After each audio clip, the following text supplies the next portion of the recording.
KTO Radio. Une simple bougie déposée sur la tombe de Jean-Paul II a été la seule manifestation de la présence du pape François ce 2 avril, au 20e anniversaire du décès du pontife polonais qui régna durant plus d'un quart de siècle.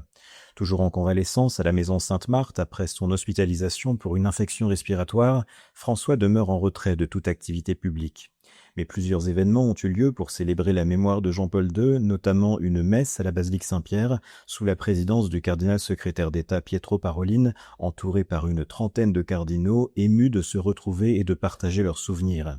Certains furent des proches de Jean-Paul II, comme le cardinal italien Camillo Ruini, 94 ans, emblématique vicaire du diocèse de Rome durant plus de 20 ans, ou le cardinal nigérian Francis Arinze, qui fête cette année ses 60 ans d'épiscopat et demeure l'un des derniers survivants du Concile Vatican II.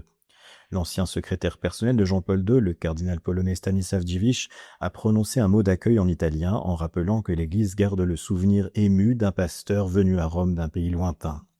Mais si certains auraient pu imaginer que cette messe ressemblerait à une réunion d'anciens combattants, la composition de l'Assemblée montrait que Jean-Paul II demeure aussi un point de référence pour des personnes plus jeunes, comme le démontrait une famille polonaise en tenue traditionnelle venue de Wadowice, la ville natale du Saint-Pape polonais, avec des enfants qui ne l'ont pas connu mais baignent dans cet héritage.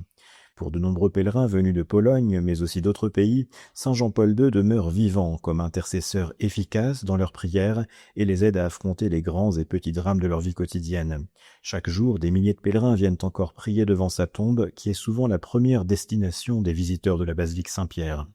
Loin des polémiques entourant la mauvaise gestion de certaines affaires d'abus durant son pontificat, Jean-Paul II demeure donc un point de référence moral et spirituel et un géant de l'histoire de l'Église.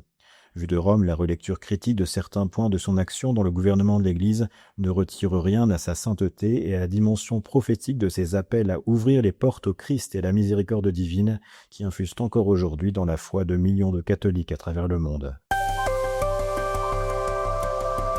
Vous écoutez KTO Radio.